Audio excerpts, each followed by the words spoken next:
Okay, thank you all for joining us today for this webinar, Winning Muslim Votes, a Policy Priority Analysis in Swing States.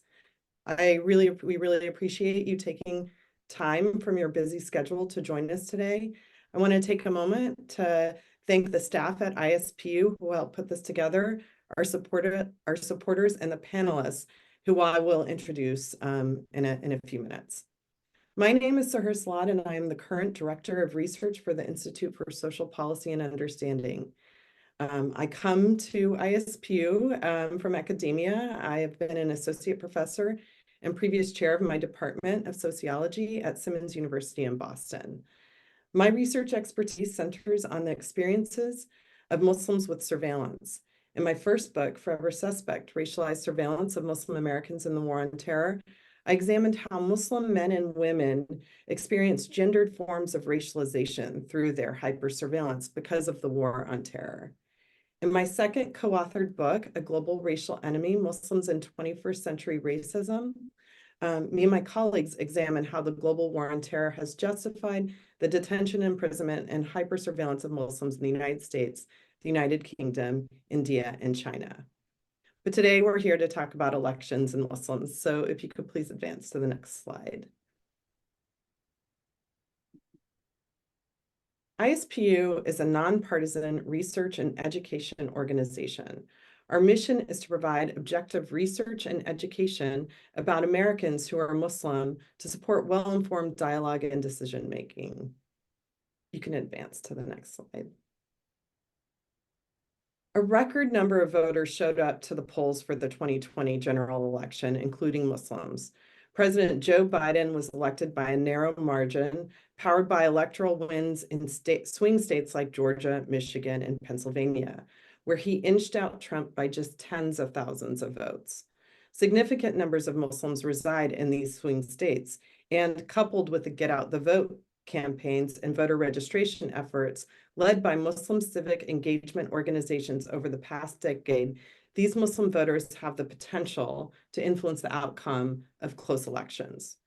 Research shows Muslims as a group are both highly politically engaged and more likely than any other religious group measured to identify as independents. This means Muslim votes cannot be taken for granted by either party and must be earned. Today, we are interested in understanding how Muslims will vote in the general election this November. As key populations in swing states across the country and a crucial margin in the Democratic Party's electoral successes in 2020, understanding what motivates Muslim voters in 2024 is more important than ever. Based off of survey data conducted by ISPU in partnership with Change Research and with the generous support and partnership with Emgage Foundation, our report, Winning Muslim Votes, a Policy Priority in Swing States, looks at how the key political priorities and voting intentions of Muslim voters. So the states we look at are Pennsylvania, Georgia, and Michigan. This study sheds light on how this highly politically engaged and highly independent group of voters will cast their votes in November and quantifies the political impact of the war in Gaza. So Dr. Amani Jamal was the advisor on this study. And if you could advance the next slide, please. So today what we're going to do is Dalia Mogahed will go over this study findings. She's the principal investigator for the study. We'll discuss the key findings. I'll introduce the other two panelists who are here with us today. I have some questions for them, and then we will open it up to Q&A. So if you could just advance to the next slide, please. You can follow us on social media as well. We have a Facebook page, an Instagram page, and you can look at us on X as well. You can follow us as well. So I'm going to introduce our PI for this study, and then I will pass it off to Dalia to go over the key findings. So Dalia is a scholar at the Institute for Social Policy and Understanding, and also the former director of research at ISPU. She led the organization's pioneering research and thought leadership programs on American Muslims. I'm very grateful for her for this. She is also the former executive director of the Gallup Center for Muslim Studies, where she led the analysis of surveys of Muslim communities worldwide. With John Esposito, she co-authored the book, Who Speaks for Islam? What a Billion Muslims Really Think. President Barack Obama appointed her to the President's Advisory Council on Faith-Based and Neighborhood Partnerships in 2009. She was invited to testify before the U.S. Senate Committee on Foreign Relations about U.S. engagement with Muslim communities. Her 2016 TED Talk was named one of the top TED Talks that year. She is a frequent expert commentator in global media outlets and international forums. She is also the CEO of Mogahed Consulting. Thank you, Dalia, for going over our findings today. Thank you so much. So why this study? We just heard from Sahar about the record number of Muslims who showed up to the polls in 2020 and how in so many ways they really did contribute in a very decisive way to the win of President Biden, where in key swing states where there was a very small margin, Muslims put their full weight, the majority of their full weight behind President Biden. So the other thing is that Muslims do make up an important and significant number in swing states. So we wanted to take a look at 3 swing states in this study and look at where Muslims were and where Muslims now are in regards to their electoral choices. They're highly politically engaged, and they're more likely than other religious groups to identify as independents, as you heard. So our methodology, which we can discuss further in the Q&A, the ISPU developed the survey questions, and Change Research fielded the survey among 888 Muslim American voters across these 3 swing states, Michigan, Pennsylvania, and Georgia. We also wanted to compare Muslim voters to voters in the general public. So we also conducted a separate survey with identical questions among the general public voters in these 3 states, and that was a sample size of 716. And the samples were weighted to account for the demographic diversity of American Muslims, and the margin of error is 2.8%. So let's go ahead and jump into what we found. Now, before I go in, the survey was fielded shortly before President Biden decided not to run, or was forced out of the race, essentially. And so what you're going to see is what the situation was for President Biden right before he left the race. And perhaps it gives you some insight as to what may have even pushed the Democratic Party to make such a decision. So there was a sharp drop in Muslim support for Biden from 2020 to 2024. And when I say sharp drop, this is the sharpest drop of any community in America, where in 2020, Muslim Americans were among his strongest supporters by far, where 65% of Muslims in these 3 key swing states voted for President Biden or candidate Biden at the time, compared to 18% who voted for Trump, and then 9% didn't vote. Compare that now to 2024, where he went from 65% to 12% of Muslims saying that they plan to vote, to cast their vote for President Biden. Now, where did these votes go? Did Muslims suddenly become Republicans or Trump supporters? Did they all kind of go to the other side of the aisle? The answer is no.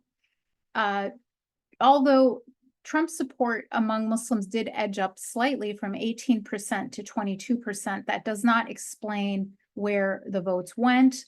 It also wasn't that they all decided that they weren't voting. That number did also edge up, so it's important to point that out, from 9% to 13%, but barely within the margin of error.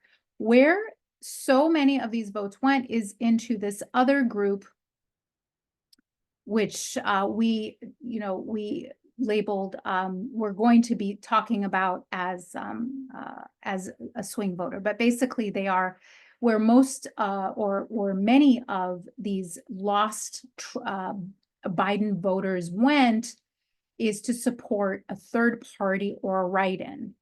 30% went there or are yet undecided, 17%.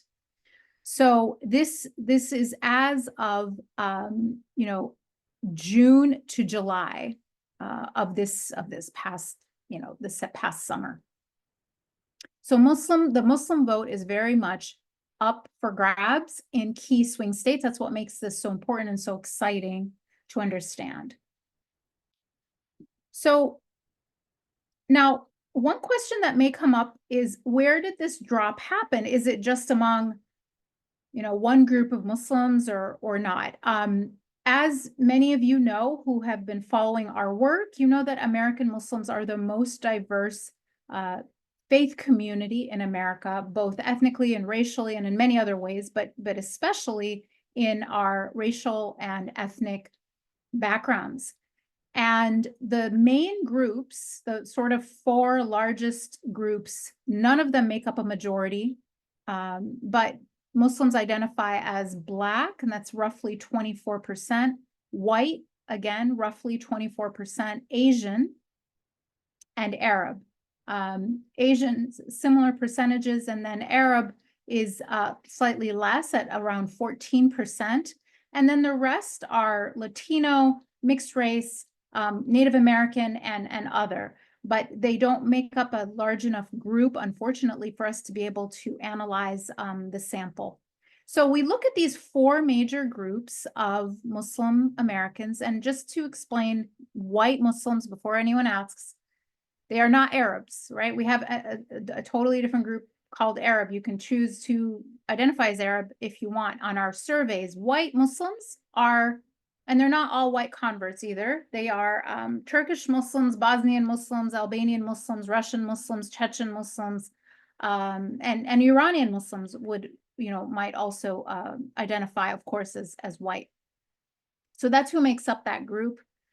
And as you can see across the board, that drop in support for Biden was across racial groups. It was not just one group. So whether someone identifies as Black or Arab or white or Asian, the drop in support for Biden was quite significant.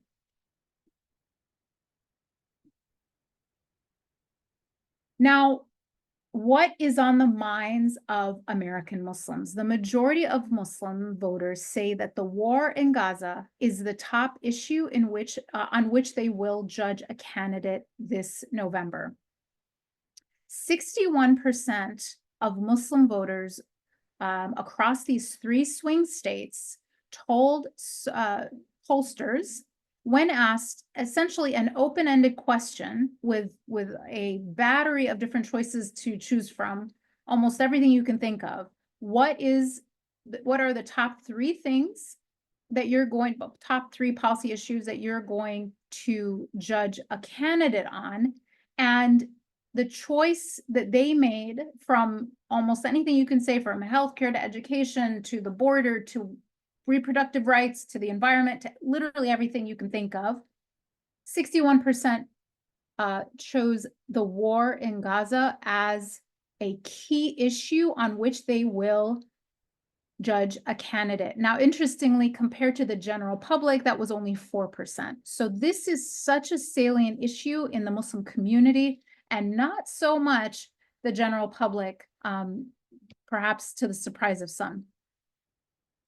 Now, I want to put this in context. You might think, well, that's not that surprising or whatever, but in fact, it's quite unusual for this question to garner such a unified response.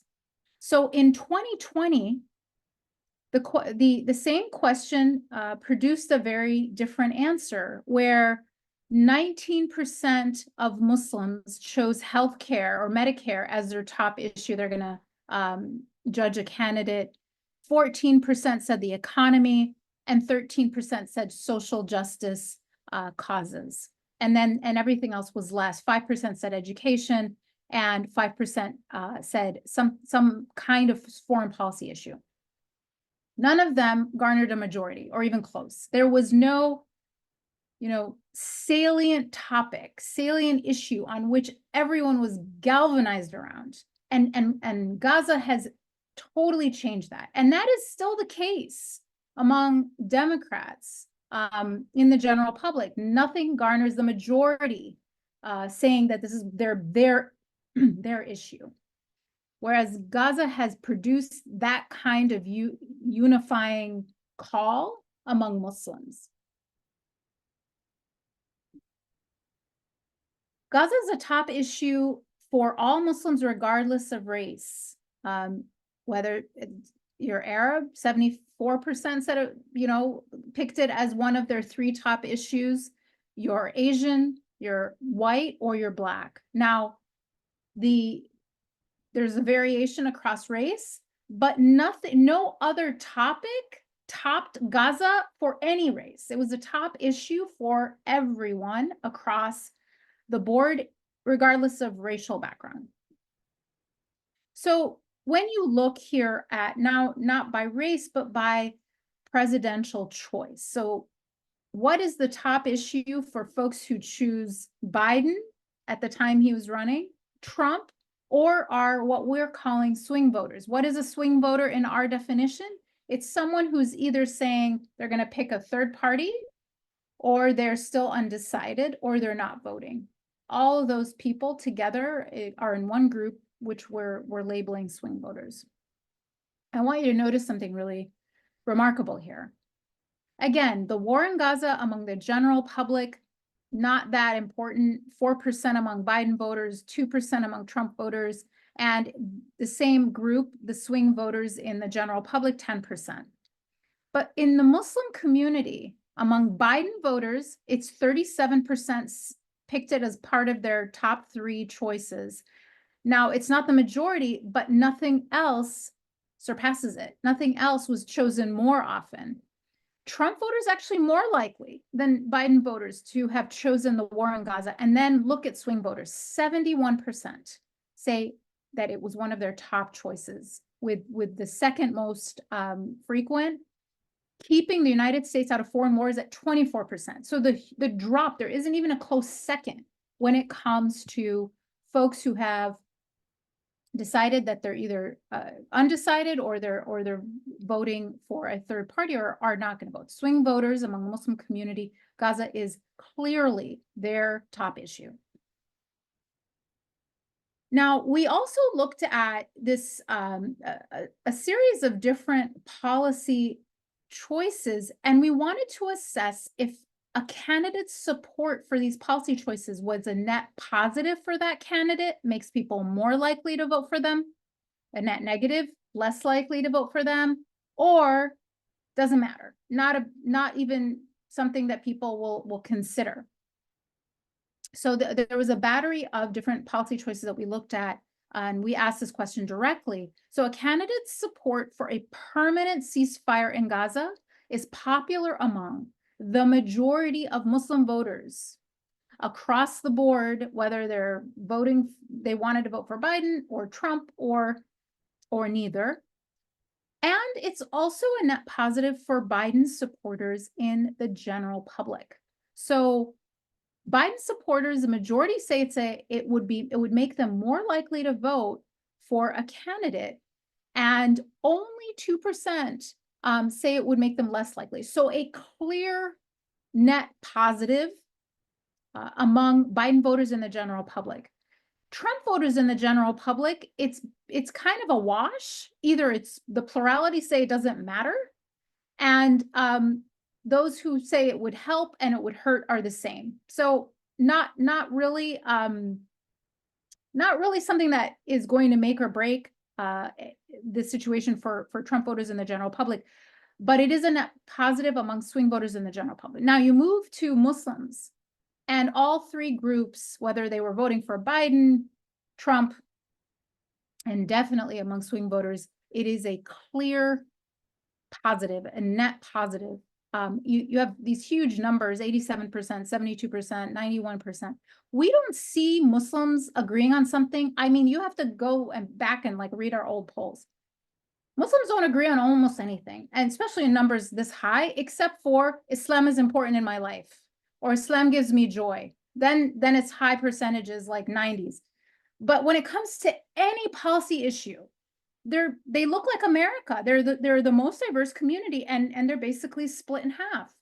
Except when it came to this ceasefire in Gaza, Muslims are aligned. They are in consensus about the importance of this.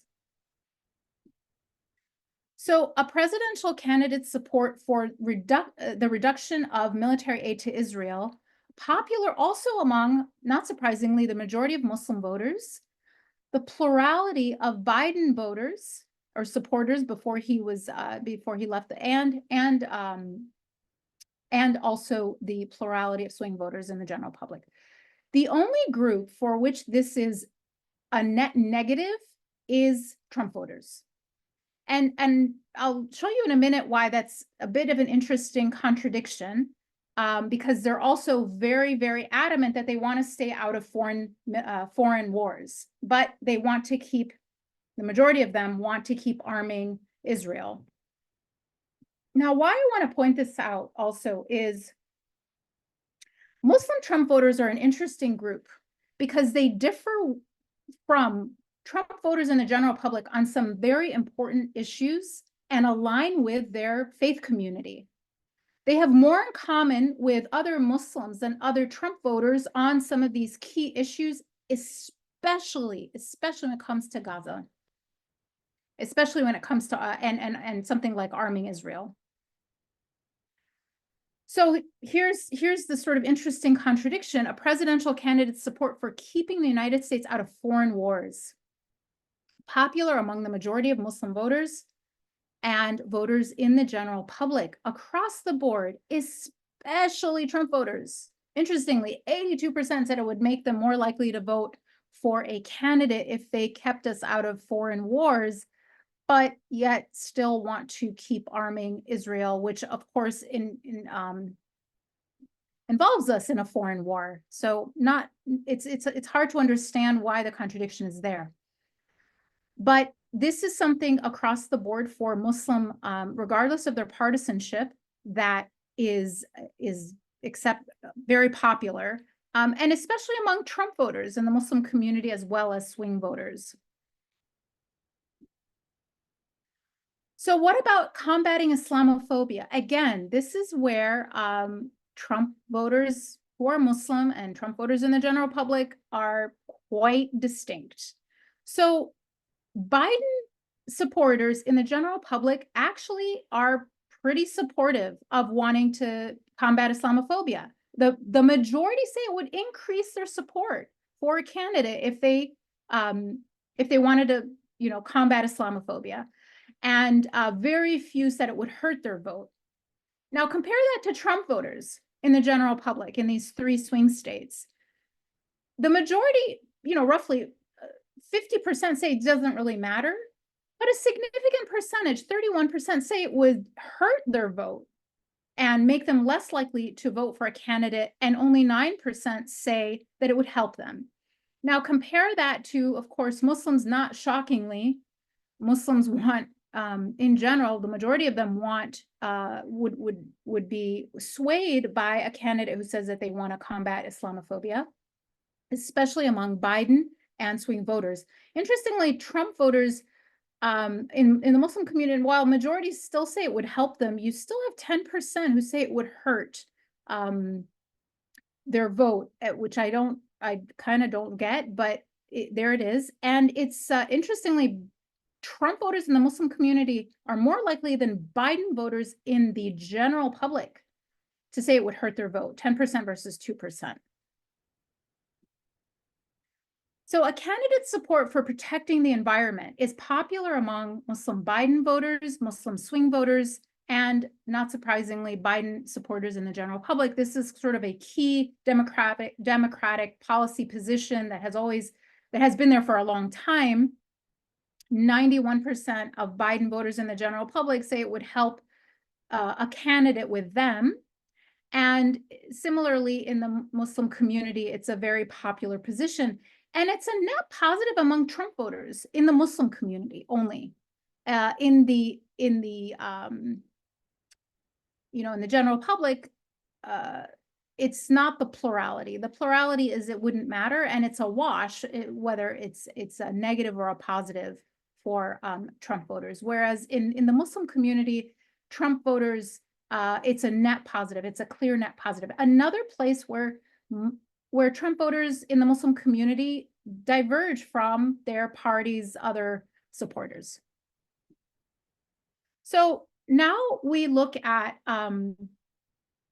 more like social issues, with domestic social issues. A candidate's support for traditional gender and family structures, popular among the majority of Muslim voters, Trump general public voters, but net negative among Biden voters in the general public. So this is, we talked about where Muslim Trump voters are different from other Trump voters. This is probably the place where Muslim Biden voters are the most different or are least aligned with other Biden voters. Now, I want to point out that this is not an issue that was brought up in the open-ended question that said, what are you going to judge a candidate on? Does not make that list at all in the top 3 issues. That's not what Muslims are voting on. But when asked directly if support for traditional family structures is going to help or hurt a candidate with them, this is what you find.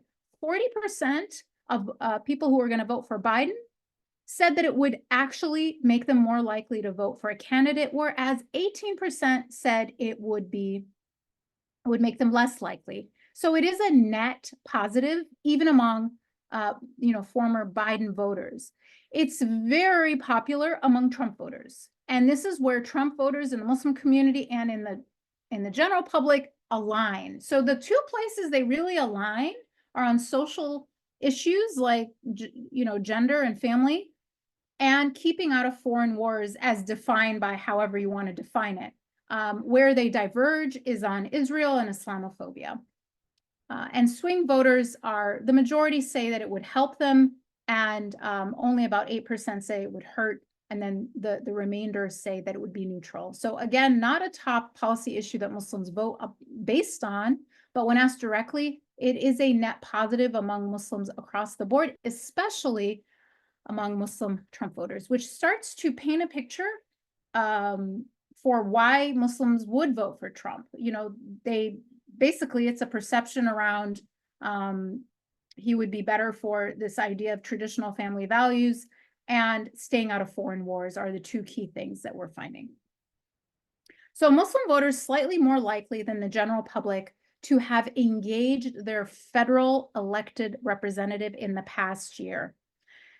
Why is this so interesting and important is because it is a huge jump in doing so from the last time we measured this a few years ago in our poll. So the war in Gaza has galvanized people, has mobilized people, where not only are they no longer lagging behind the general public in their engagement of their elected official, but they're even surpassing them in some cases. Where they're still less, where they're still less likely than the general public to do that is in or to engage their elected official when it comes to local elected officials. So it's clear that when you're dealing with a federal elected official, more like a senator, congressman, it's around a national issue, a federal issue, and so this does suggest that it was motivated by Gaza, because that's the big difference between the last time we measured and now. And it did not spill over to also being more or that jump wasn't as overt in terms of local elected officials. Now, I felt like looking at media, where people were getting their news, was incredibly interesting and important to address or to look into. Because what can explain such different views on, on candidates, like who are you voting for, even though when you look, it's interesting, across the board, Muslims aren't in huge divergence on even what their policy issues are, what really matters to them. They just put different emphasis on different things. So reliance on conventional media versus social media for news increases with age. This is not shocking or counterintuitive, and it's been found by every other poll in the world. So, nothing earth-shattering here, but we found the same thing, where 18 to 34-year-olds are far more likely in the general public to rely on social media for their news than their elders. So 32% of younger adults rely on social media, compared to 3% of people 65 and older. When it came to the conventional media like TV and radio and newspaper, old media, if you want to call it, 30% of young people rely on those kinds of media outlets versus 71% of 65-year-olds and older. Okay. Now, that's the general public, and that's what we've seen in other polls. When it came to Muslims, that huge discrepancy is a lot softer. It's not as, the discrepancy is not as sharp, but it's still there, where 38% of young people rely on social media compared to 9% of 65 and older, but it holds pretty steady across until it kind of drops at 65. And then 31% compared to 44% of older Muslims. Again, not the same kind of discrepancy or difference as the general public based on age. Where I thought much more interesting, what was actually to me much more interesting and surprising, was when you look at it by chosen presidential candidate. That's where the real difference actually is. It's not an age. So Biden voters among the Muslim community, 5%, only 5% relied on social media for their news, compared to 66% who relied on traditional media. So that difference is really striking. Compare that to swing voters, where 28%, far more likely to rely on social media, and only 32% rely on traditional media. So this starts to paint a picture for why Muslims, even though they might have similar values around a lot of these things, are coming to very different conclusions around what candidate they want to support. And I look forward to our discussion. Thank you. Dahlia, thank you so much for that. There's a lot in here, a lot more than what you even presented on. So very appreciative of you going over the data from this survey. So what I'm going to do now is I'm going to introduce our other two panelists, and then I do have a question. The first question will go to Dahlia about the survey and what she just reported out on. So today, we are very honored to have two other panelists. First, I want to introduce Representative Medina Wilson Anton. She is a Delaware State Representative. Representative Wilson Anton was elected in 2020 to represent the 26th district where she grew up. She is an alumna of the University of Delaware and holds a bachelor's degree in international relations and Asian studies, and has formerly studied Arabic, Chinese, French, and Spanish. While at the University of Delaware, she was actively involved in several campus organizations where she held leadership positions, including in the Muslim Students Association and Students for Justice in Palestine, amongst many others. She worked for 2 years as a legislative fellow in the state legislature, and an additional year as a legislative aide for the 26th and 27th districts. In these capacities, she researched legislation, staffed committee meetings, and communicated with residents and helped them with a variety of issues. This experience gave her firsthand exposure to the issues and concerns of her fellow community members.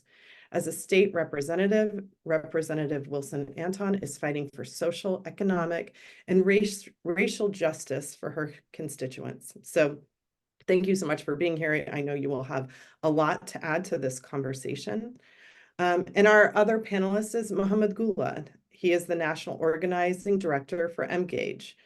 And he is the Executive Director of Emgage's Virginia chapter. Mohammed manages Emgage's Million Muslim Votes, Emerging Leaders, and Muslim Civic Table programs. He currently serves on the board of the Virginia Coalition of Immigrant Rights and the Movement Cooperative. He previously served as an organizer and state Muslim outreach coordinator in Ohio for the Hillary Clinton campaign in 2016, after which he decided to stay in Ohio as a state contractor for Organizing for Action, formerly Obama for America. He developed a strong sense of devotion for the nonprofit sector, shadowing his father as a preteen, sponsoring over 200 refugee families from around the world. He's an advocate for youth empowerment, human rights, social justice, and diversity and inclusion. Welcome, Mohammed, to this panel. So I'm going to start. I have some questions for our panelists. We'll have a discussion, and then we will open it up to Q&A. So if you could use the Q&A box to submit your questions, we will try our best to get to all of them today. So Dalia, my first question is to you. As someone who has been polling the American Muslim community for decades, can you speak to the results of the survey compared to the previous surveys on voting and political priorities? I know you did emphasize where you saw Muslims coming together in a different way than in past polls, but what are some other surprising findings from the survey? And do you see Muslims as a voting bloc? Thank you so much, Sahara. I think the biggest shift that I saw in the data is the emphasis moving from domestic kitchen table issues that look very similar to other Americans, and especially other Democrats, like healthcare, education, the economy, and having this galvanizing topic bring Muslims together in such a strong way around Gaza, which is a foreign policy issue and a domestic policy issue, of course. So that shift I have never seen before. I've never seen Muslims as as voters be so unified around any single topic ever. And especially not a topic that could be, classified as a foreign policy issue. So I think that is a really important shift, because Muslims used to look like other, mostly other Democrats, but other Americans in what that mattered to them as far as their vote. And now they look very different. Now they have a very distinct kind of profile around what matters to them. The thing about them being a voting bloc, I would say no, if a voting bloc means the majority are going to vote one way. I mean, if you look at our data, that's not the case. There's a total split across, three possibilities of, at that time, Biden, Trump, and some version of a third party are still undecided. They're the most likely to be independent, as we mentioned before. So I think it's a group that every single Muslim is going to be making their decision in the poll. They're going to vote what they think is the best for them and their families. And every single Muslim vote has to be earned. It is not something we can take for granted. And we wrote an op-ed together, Sahar and I, about that I encourage you to take a look at. This is not a community where, 65% have been voting Democrats since Obama, and they're just someone you have in your pocket. That is absolutely not the case anymore. Thank you so much. And I'm going to have another follow-up, but I'm going to move on because I do have another question that I want to ask Representative Medina Wilson. Anton, thank you so much for being here. And my question to you is, as a state representative and a longtime organizer, what are you seeing as top voting priorities from your constituents? And just a data point that Dalia had gone over from the survey was that when Biden was the candidate, all Muslims had the war in Gaza as their top political priority. However, when you looked at it by race, Arabs were 74% of Arabs had it as their top. 63% of Asian Muslims. And for Black Muslims, they didn't have it as their top, but it was at 38%. So, a little bit lower, than the other two. So the majority made it their top priority, but there are some differences here. So I'm just curious if you could speak to what you're seeing in the Black Muslim community with regard to their political priorities in this election, both in terms of foreign policy and domestic ones. Great question. Thank you all so much for inviting me, and I'm excited to be part of this conversation. I should start by saying, I think for a lot of Muslim folks on here, they might recognize from my name that I have some kind of proximity to Black Muslims, right? So both my parents are converts to Islam, and so my extended family is, for the most part, Christian. And I grew up in a very diverse community here in the suburbs of Delaware, where the majority of the Muslims were first, second generation Americans. And so my dad was the guy who was playing basketball with the kids, one of the taller brothers in the community, even though he's not very tall in our family. And so I have kind of a unique experience growing up as one of the few Black Muslim families within a community that was really from a lot of other places in the world. And that was really what interested me and introduced me to foreign policy, which is why I ended up studying it, right? So I noticed at a young age that a lot of the Muslim community, because of their roots in other countries and their exposure to American foreign policy, that was top, interest for them. And that was my introduction to that. I'll say I represent a district that has one of the largest Muslim populations in the state of Delaware, and it is largely first and second generation Americans. And so I'm hearing from my constituents, Gaza is the number one issue for them, and it has been for almost a year now. Now, before the war broke out, we had been in talks of organizing an advocacy day with CARE, our local CARE chapter, in the Delaware State Capitol where I work. And so we were planning that, and we were asking people before, what are the issues that are important to you?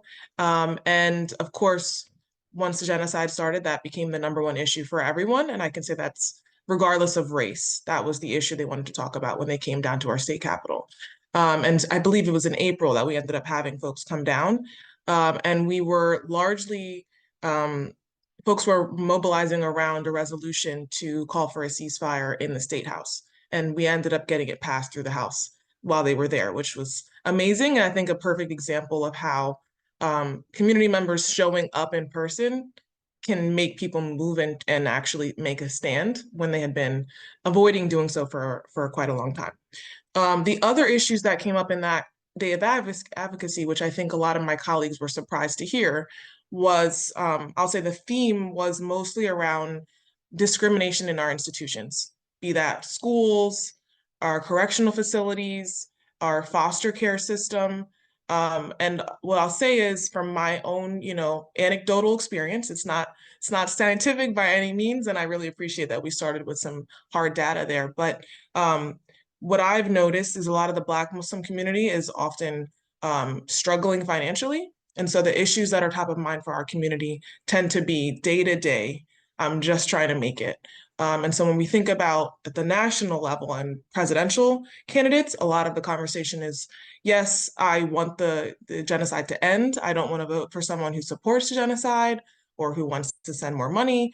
But there is this keen sense of, we only have a couple options, and one of them is going to be much worse in the immediate, future for our community. And so it's a really difficult conversation that community members are having.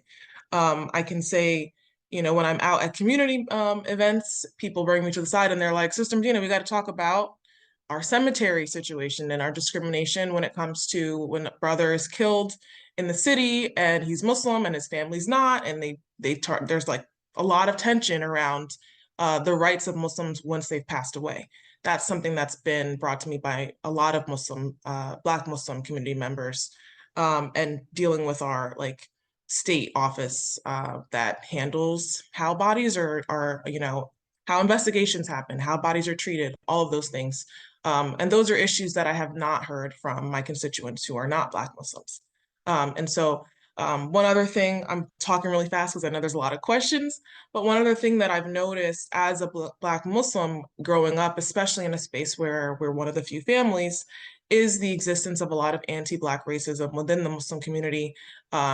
Everybody on this call probably has been in these conversations and is, really working to address that. But I think and again, it's anecdotal, it's just my, perspective. I think we're seeing a similar kind of um, juxtaposition is the wrong word, but when you look at how it's number one for everyone but Black Muslims, I think we can look at other examples. For example, if we look at the Black Lives Matter movement, police brutality, issues that impact the Black Muslim community, we likely would see that it's not number one for Muslims who are not Black. And I think we've started to kind of have these conversations over the years in Muslim spaces about how we need to, you know, encourage more of these conversations and not as Black people over there, but recognizing that the Muslim community is diverse and includes Black Muslims.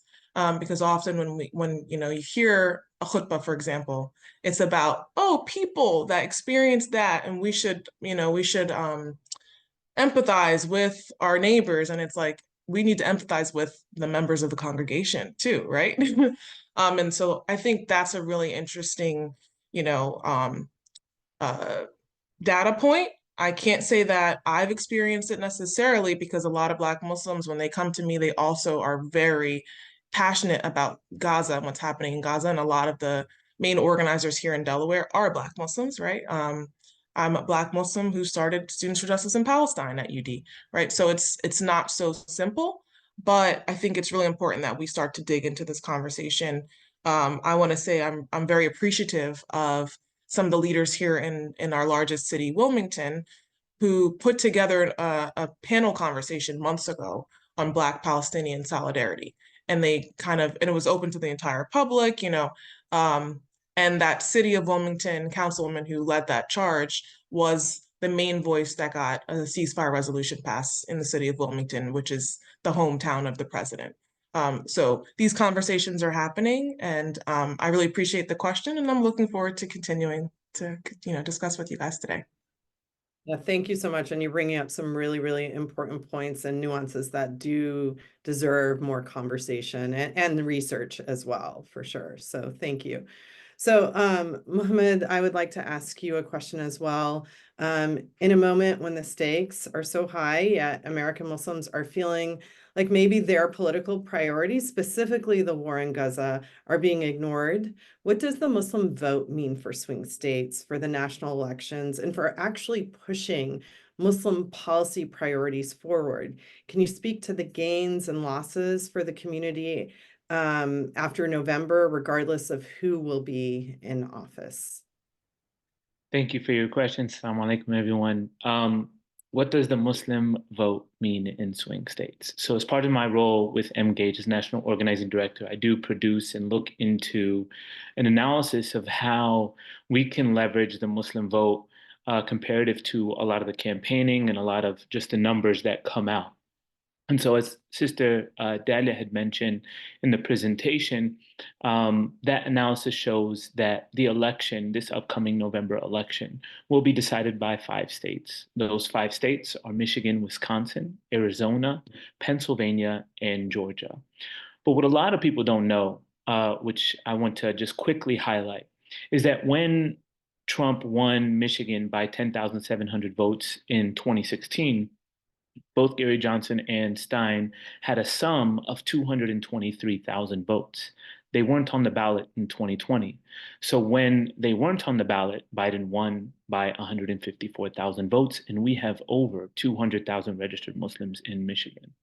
In 2016, when Trump won Wisconsin by 23,000 votes, again, Gary Johnson and Stein both had a total of about 138,000 votes. They were not on the ballot in 2020 when Biden won by 21,000 votes. And Wisconsin has a little over 40,000 registered Muslim voters in Wisconsin. In 2016, when Trump won Pennsylvania by 44,000 votes, Gary Johnson and Stein both had 197,000 votes in Pennsylvania. Again, in 2020, Both Stein and Johnson weren't on the ballot. Biden went, and Biden ended up winning by 81,000 votes. And we have over 168,000 registered Muslims in Pennsylvania.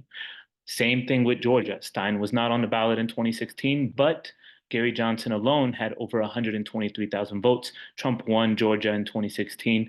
Biden won Georgia in 2020 by 11,700 votes. Again, no third-party candidate in 2020. And finally, we come to Arizona, where Trump won Arizona by 91,000 votes in 2016, and Biden won by 10,400, around 10,400 votes in 2020. Gary Johnson and Stein had over 140,000 votes in 2016. And in 2020, they were not on the ballot. All of them are on the ballot in 2024. Well, Johnson isn't, but there are third-party candidates that are on the ballot in 2024. So when we're looking at the value of the Muslim vote, and we're seeing the number of registered Muslims that are on the ballot in all of these states, it is without a doubt that the Muslim vote is needed in order to win the presidency this year. Now, with that being said, as a community, I can understand the heartbreak and the passion that we have going into November. I can also understand the frustration of knowing these numbers and knowing the data that we shared and not getting the result that we want. There are also key races, and this is something that I do want to highlight beyond this, and I don't want people to step away from the civic engagement process. We're seeing this heightened amount right now, but there are also key races and changes that we need to make that are down ballot as well. Some of those key races do include, and this happens every single year beyond the presidential elections, but they do include attorney general and district attorney races where we see currently our students being prosecuted around the nation, including most recently in Michigan, where the attorney general is bringing criminal charges to about 11 students for against these pro-Palestinian students and pro-Palestinian activists. City council races where we push city councils to divest, where we can push city councils to divest from Israeli bonds, which include hundreds of millions of dollars in Israeli bonds. Police departments in cities like Atlanta and New York, where they have offices in Israel through partnerships. As Sister Medina had mentioned, it's also important to invest in state representative races and state senate races who are passing anti-protest and anti-divestment laws, as well as the IHRA definitions that many of us had taken action in within this past year that define criticism of Israel as being anti-Semitic. And so, although, again, it is heartbreaking and frustrating that we haven't been able to see the shift in foreign policy, there is change that we can all make at the state and local levels, inshallah. And of course, over time, continue to chip away at the foreign policy and to chip away at the system and cultures that we're seeing when they were initially built without us in mind. And so I look forward to, inshallah, answering questions and continuing this conversation. Thank you so much for that. And you bring up a lot of very important points that I think that we think typically about just the presidential election, and you're talking now about lots of different important elections coming from your city councilor to your state representative and beyond that will help us address some of the issues that Muslims and pro-Palestinian people in this country are dealing with. So, I have a lot of questions for you that I would love to ask, but we actually have a lot of questions. So I wonder if it would be okay with you all if we just turn to the Q&A from the audience right now. And if we get through them, I will jump in too, because you all brought up so many interesting points that really we could spend a lot more time talking about. The first question that I want to ask is, someone asked, strategically, due to the widespread lack of trust in conventional media, should advertising, social media, and reporting be a larger part of planning for political campaigns? And I think, Dalia, we could even talk about like trying to get our op-ed placed, right? And so, what are some of your thoughts on that in terms of that question about the media? And I guess, Dalia, if you want to start, that would be great. I mean, I think if you're going after younger voters, then you absolutely have to have a social media strategy.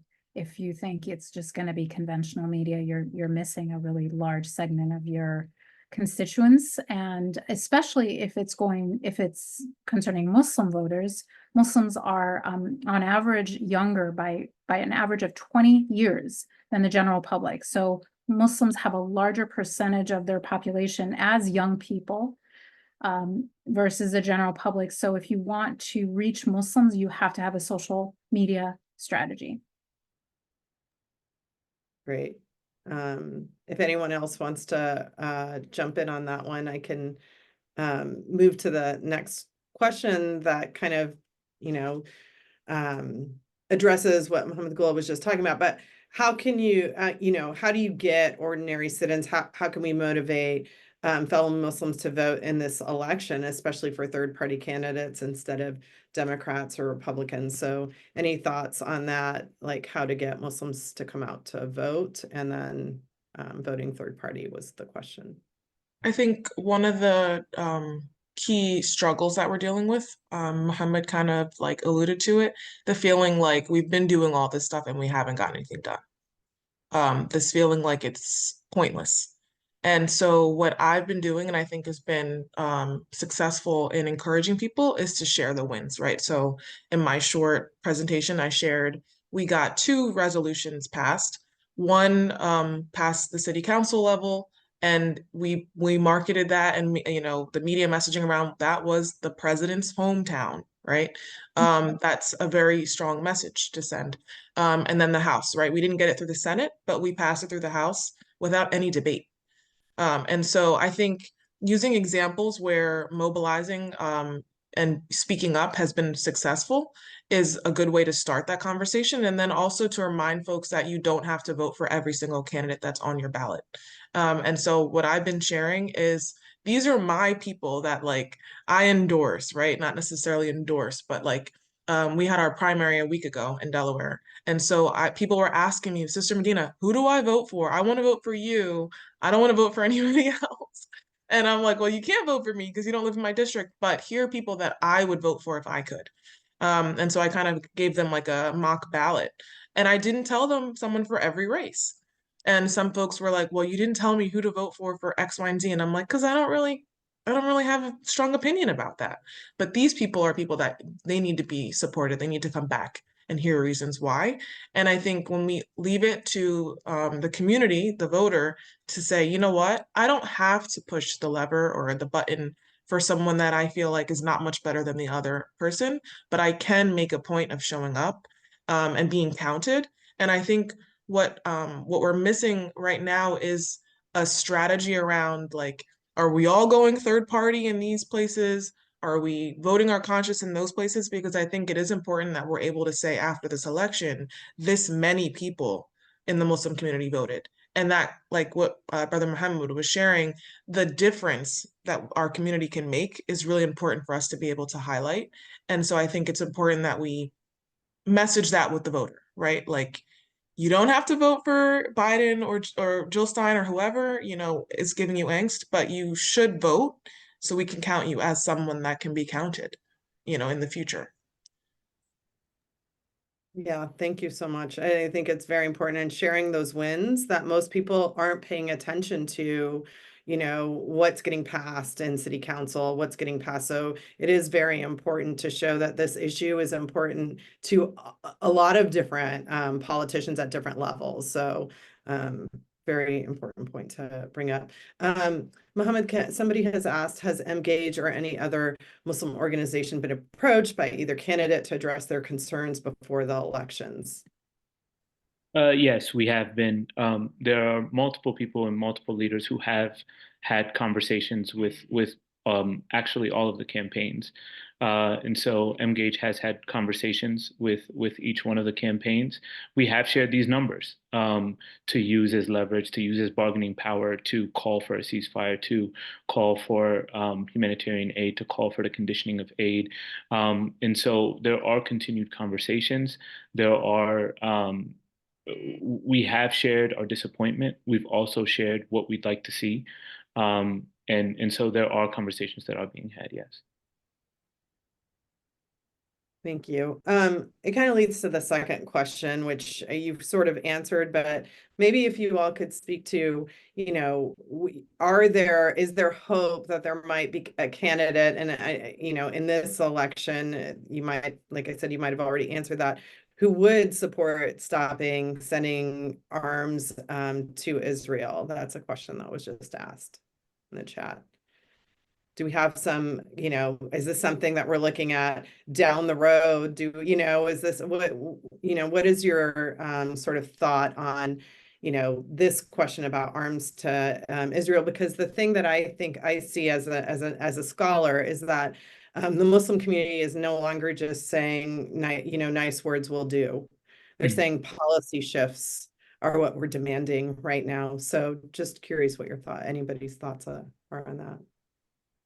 I really appreciated the question about the third party, and I really appreciate the conversations that we're actually having, because when we're talking about shifting foreign policy, we have to understand that there is something we have to be able to build a mode of accountability before we can shift any sort of policy, whether it's foreign policy, whether it's arms, regardless of what it is.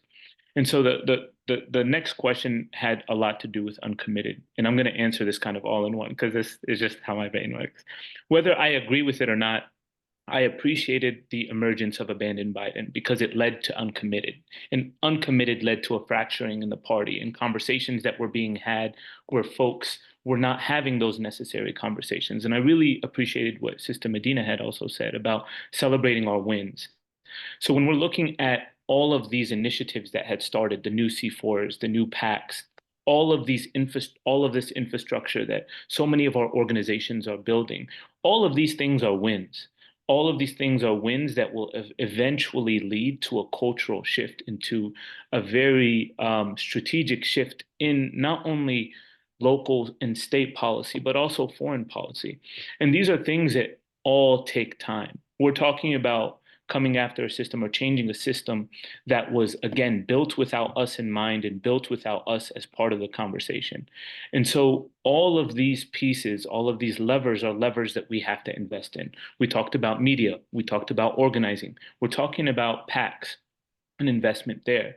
And so when we're talking about whether or not there's going to be a candidate that is willing to step up and say that they're going to stop sending arms to Israel as talks on a ceasefire and these things. There are candidates who have said that. There are candidates at the state level. There are candidates at the federal level. We have a Senate bill that was introduced by Senator Van Hollen, who was talking about conditioning aid. Now, when we're talking at the presidential level, it's not just a candidate who, will commit to stop sending arms, but a candidate that we know has a pathway to victory to stop sending arms, right? Like, we want the war to stop yesterday. We don't want the war to stop when we eventually win. And although I'm all for the investment of a third party or the investment within democracy to ensure that we have more positions, I'm also of the belief that we have to operate within the world as it is while simultaneously building for what we want it to be.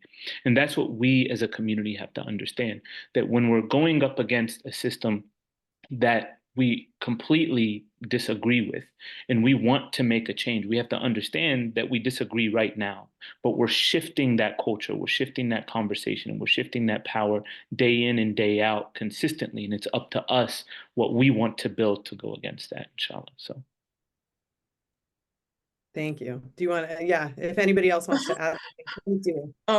Couple things, and I should have written them both so I don't forget, but as an example, to go off of the point that Brother Muhammad was just sharing, in Delaware, there is no opportunity to vote for Jill Stein, right? So there's a lot of people who are very active in WhatsApp groups that are like, Jill Stein is the best, Jill Stein is the messenger, practically, right? And it's like, she's not even on the ballot. You can write her in, maybe, but she's not official write-in either. So like, it's problematic because from what I was told, the Green Party was like 30 points, 30 people short of qualifying, right? So if we really cared, we would have organized 30 people in districts where that wouldn't, lose us an election in a Democratic primary to register as Green, but we couldn't even do that. So it's frustrating to hear people kind of put all this weight into the third party idea locally, and I'm talking locally, right? But not actually putting the effort in to make it a viable option, even as a protest vote. And the other point was, it's gonna leave my brain now.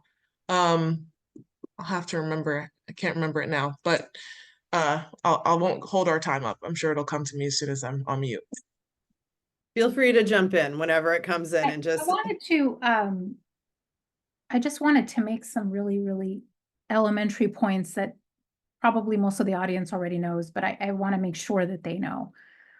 Who you vote for is not known to anyone. It's a secret.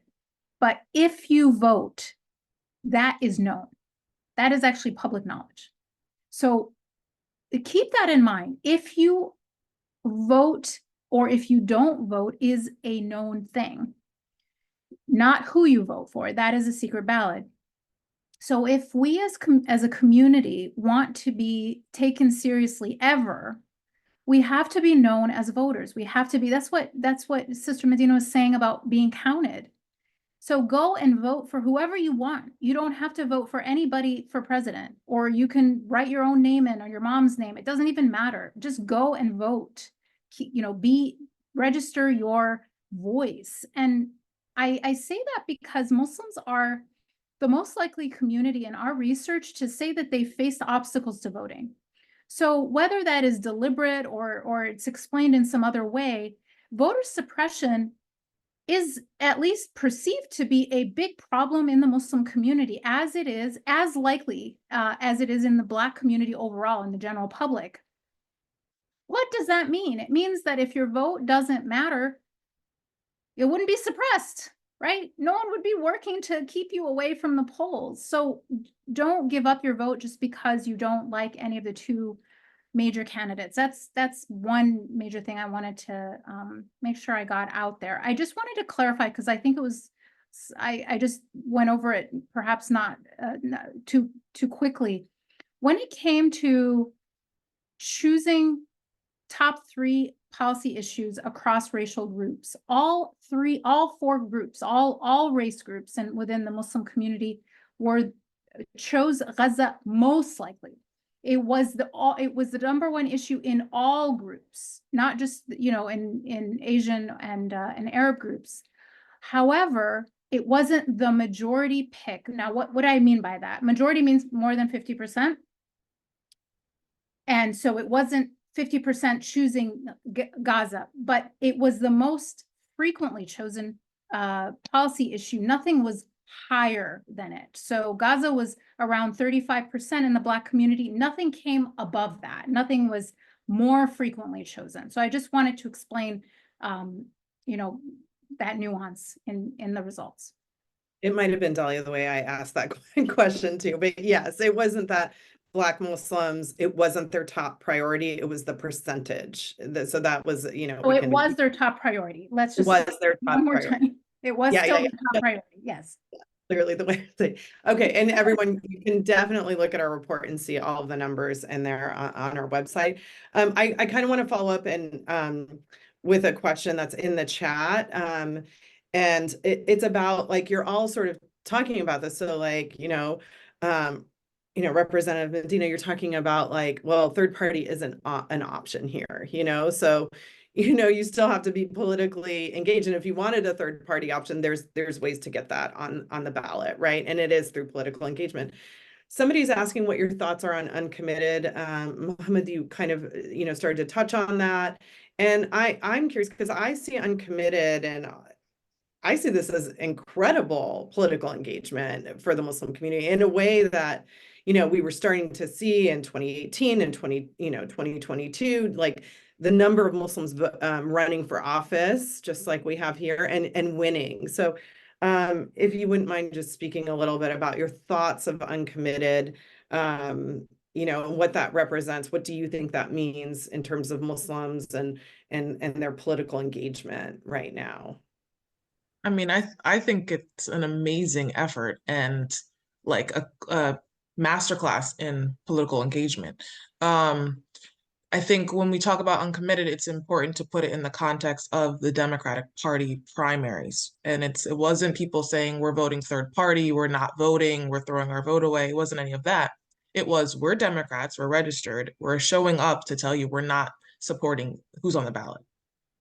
And to what Sister Dalia's point was, right now we have specific numbers of how many people, not just Muslims, I believe the majority of folks were not Muslim actually who voted uncommitted, but we have hard data from this year of how many people in the states that had that option that were so moved by the issue that they voted uncommitted. And so many people did that they were able to then be awarded delegates in the Democratic Party's convention, where they were then able to further organize and bring the issue to the forefront. So, I mean, masterclass in people within the community organizing community members. They were doing phone banks, they had fundraisers. I mean, like phenomenal effort. Now, at the end of the day, did it change anything materially? No, not necessarily.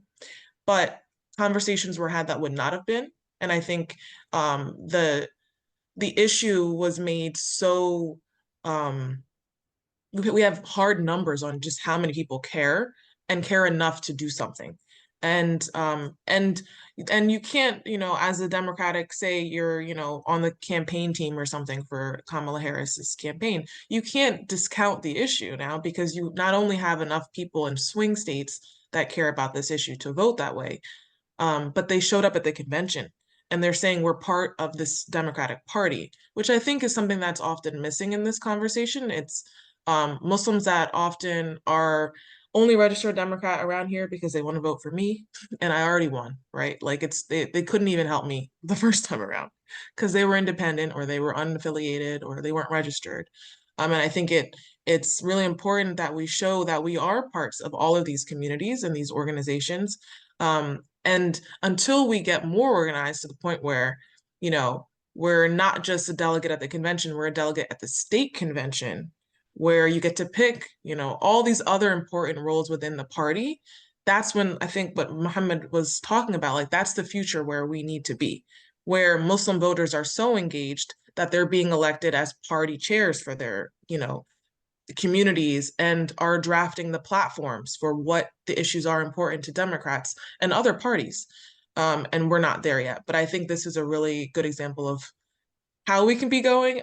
And I remembered what I wanted to say earlier, which is like Mohammed shared a couple different examples of ways that local governments are passing policies that impact what's happening in Gaza. And we often don't get involved locally until it's a little bit too late. And I think what I've been trying to message to community members is you need people in the state legislature who care about foreign policy issues and that share our values, because those are people who end up running for higher office. Those are people who have the cell phone numbers of your congressperson, your senators. They're the ones who can draft letters as a delegation and send it to those people. And so it's important that we're engaging there. And one real life example that we often forget about is the boycott, right? Like we're boycotting with our money. But if you want to get a state contract, you can't boycott in some of these states because state legislatures have passed laws that ban it and that punish people for doing that. And we're like really behind the 8 ball on that one, I think. And so that I wanted to bring that up as an example of why it is important for us to stay engaged locally. No, thank you for that, because one of the things that and this kind of, highlights that even though it seems like the war in Gaza is a foreign policy issue, it actually has such implications on us in the United States. And the power that we have is to pay attention to the ways in which it impacts us on this level, state by state, universities, all of these things. So thank you for bringing that up. It's a very important point. One of the questions we're getting asked a lot in the chat is about, now that Kamala Harris is the presidential nominee, we obviously conducted the survey right before Biden dropped out, but the survey really is about the political priorities of Muslims, and so even though Biden isn't the candidate anymore, the survey still captures Muslim political priorities. But the question to you all is, what are you seeing in terms of the Muslim community now that Kamala Harris is the presidential nominee? And Dahlia, if you want to start with that one, and then we can all. I of course wish we had, had a crystal ball and known this was going to happen and waited a few weeks, but here we are. And these are very expensive studies. People are like, oh, just do it again. I'm like, I wish. You want to write the check for it, I'd be absolutely thrilled to do it again. So what I've seen, anecdotally again, is there's definitely more support for Kamala than there was for Biden in the Muslim community. But is that enough to sway the vote towards her or not? Some people are as angry at her as they were at Biden, especially if they are heavily involved in the Gaza, Gaza activism, and don't see a big difference between the two. Her repeating of debunked propaganda points in the debate was not helpful. And her reiteration of her position that, weapons will flow to Israel was also not helpful. So I think people had, initially, maybe some people had an initial sort of open mind or optimism or hopefulness around some of her remarks that seemed positive. But then the debate and some of her, stated positive policy positions in different interviews and speeches, I think deflated some people's position regarding her. What I've seen also is that when Muslims have been advocating for Kamala, it's not they don't advocate for her. They mostly just say Trump is going to be so much worse. She's not Trump, and she's also not Biden. So I don't know many people in the Muslim community who are pro Kamala, like, oh, she's great, she's going to be such a wonderful candidate. I'm not endorsing or against anybody. I'm really just an observer and an analyst. Rather, they are saying Trump will do X, Y, Z, and we have to keep him out of the White House sort of at any cost. Yeah, so it seems like, just like the report says, these votes are still up you have to win them, right? Mohammed, I want to ask you a question. There's so many questions. We're probably not going to get to all of them. I apologize to all the audience members, but I'm grateful for your questions. It's generating a lot of interaction and engagement with this webinar. But I guess my question is, one that I saw in the chat was, how are Muslims thinking about Project 2025? If you've heard anything about this, are there any thoughts on, Muslim voters and their responses to, what we've heard a lot about in terms of Project 2025? Yeah, I think that, Project 2025 is a real threat, and we're actually seeing it in action. We saw it in action during, someone had mentioned Sister Maya Berry's hearing yesterday. We saw it in action where, just because she was Arab American, they started to ask her, tell her, and insinuate that she was a supporter of Hamas and Hezbollah. And so we're seeing Project 2025 in action, even when they mentioned Springfield, Ohio, and Haitians eating cats and dogs and eating our pets, right? Like we're seeing it in action, and what's happening is that there are individuals who are supporting policies like Project 2025 to be able to use fear and fear mongering to then use that against not only immigrant populations, but the Muslim population and those who are quote unquote Islamist or quote unquote Islamic jihadists or whatever it might be. And so there are conversations that are being had about Project 2025 without specifically noting Project 2025. And so that is something that we do have on our radar when we're having conversations about which candidates are going to be good or bad for the Muslim community. Those are things that we are highlighting as one of the main policy priorities. Now, again, I just want to reiterate, taking Project 2025 as a policy, there aren't a lot of people who are educated, especially those who are average people who are just trying to get by. They don't have the privilege to be able to read into policies like these. But when we start to talk through policies and we start to talk through actions that are happening in Congress or even at the state levels, we're seeing Project 2025 kind of take shape. Thank you.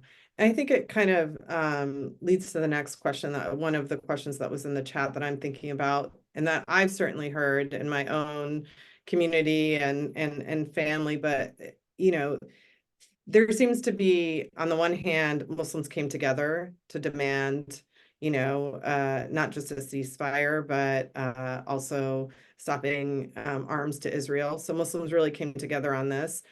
But now there are some conversations, or some divisions that feel like are bubbling up within the Muslim community.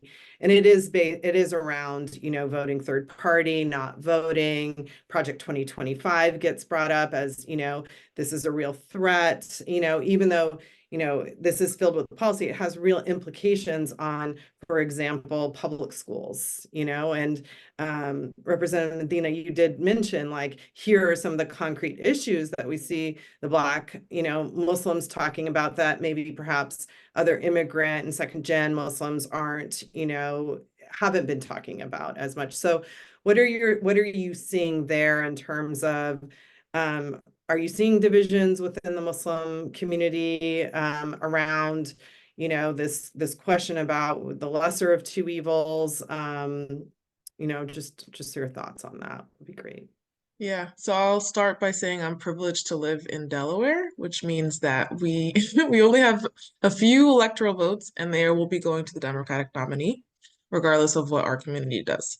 So with that context, when folks reach out to me locally here in Delaware and are like, I don't know what to do, I don't know who to vote for, I tell them, just vote your conscience. Don't stress about it.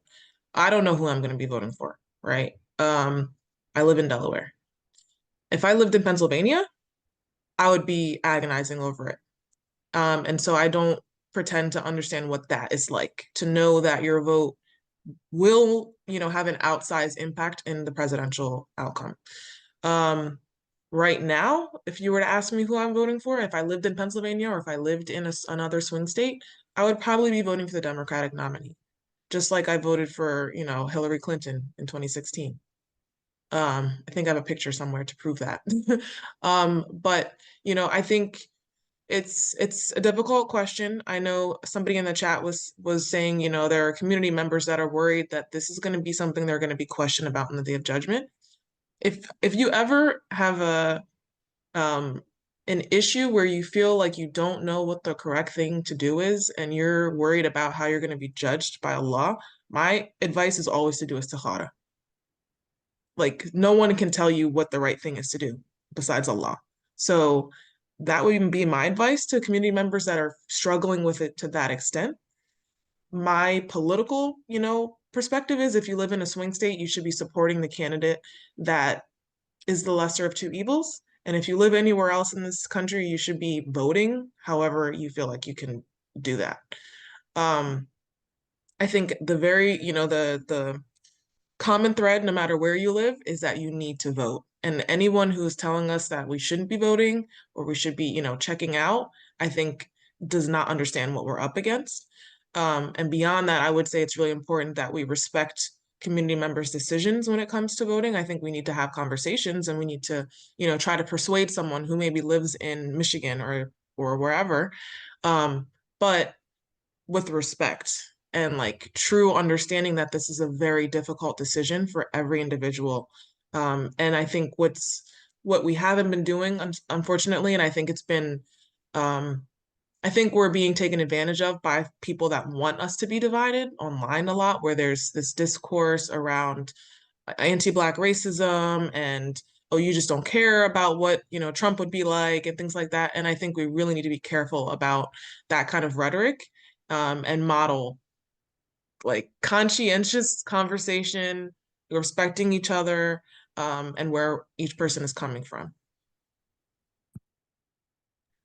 Thank you so much. I, couldn't have said it better. You said it, perfectly, that we need to be engaged. So I guess we are, getting close to time. So any last thoughts that you all might want to leave the audience members, and apologies for not getting through all of the questions today. There were a lot of really great ones, but any last thoughts? And so maybe we could start with Muhammad Gula and then go to Dalia and then Representative Medina before I close out. Yeah, thank you, everyone. some of the last thoughts that I'll say, I just want to reiterate that both sisters Dalia and Sister Medina had mentioned, is that regardless of what you decide, this moment is an impossible moment where we are seeing firsthand images of our brothers and sisters being killed. And one thing that I will say is that if there was anyone in the world who can do something about it, it is Muslims that are in America who can build what needs to be built, and can build it based on us coming together, us giving us that space to have these conversations. So thank you to ISPU for allowing us to have these conversations that are very important, and being able to come together and serve at a level with our expertise, and being able to serve in a way that provides a pathway for Muslim Americans. Now, I will say that the work starts in November. It does not end after we elect whatever president we elect.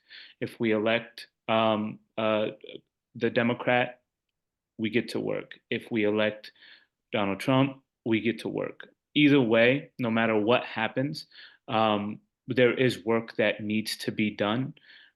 We cannot put our foot on the brakes or take our foot off the gas. There is so much work that needs to be done at every level of government. And so, although I know that as we see what's happening back home, whether it be in Palestine, whether it be in Kashmir, the Uyghurs in China, our brothers and sisters in India, there is in Congo, or even I know someone had mentioned Congo and Sudan, and I wish we had time to also go into that. But there is more than enough work to go around that we know that we can play a big part in, and we are privileged. We were chosen, subhanAllah, to play that part. And so that's how I look at the work that we're able to produce. One of the biggest things, and I'll end with this, inshallah. And I love that someone asked about the DNC and Uncommitted. By the way, Uncommitted is having an event tomorrow for an update. So please do check out their IG and tune into that. But one of the biggest things, I was at the DNC, and although we didn't get a Palestinian speaker on stage, one of the biggest things that I was able to witness with my uncommitted brothers and sisters was that we were provided a hatta by IMEU, or a kafia by IMEU, and there wasn't like 10 steps that I couldn't take without people asking me where I got that from. And they weren't Muslim or Arab. There's a cultural shift that we're seeing, that people actually are seeing and agreeing with the sentiments that we're having. When I'm looking at data in Michigan where they say, 100,000 Democratic voters voted uncommitted. Well, there was another 33,000 Republican voters that also voted uncommitted. And of that 133,000, we do have the data. Sister Dalia had mentioned that people can see if you voted. They can't see who you voted for. Of the data that we saw of people who voted in that Michigan primary, only 20,000 of them were Muslim, which means that 110,000 people who were not Muslim voted uncommitted with us. And so when I'm thinking of our future and what we're able to build and the change that we're able to make, us doing what we're doing inspires others to do as well. And that's what makes this so important, inshallah. And so I'll end with that. Thank you so much. Unfortunately, we are out of time. I'm so sorry. No, No, you did it well. No, you did it well. You did it great. And I really appreciate it. There is a poll that we would really be grateful if our audience could take this poll. It helps us to improve our webinars moving forward. I'd also like to add that we're linking to the donate page to ISPU because this research is possible. Like Dalia said, we'd love to do one on Harris and then the swing states, and it does take resources to do that. So if you were able to, we would appreciate that as well. So again, thank you all three so much for being on this webinar, Dalia for being the PI on this very important study, Representative Medina for sharing your thoughts, and it was wonderful to hear from you, and Mohammed as well for those beautiful closing remarks. So thank you all for being here, and please check out ispu.org and the full report on the website. Thank you so much.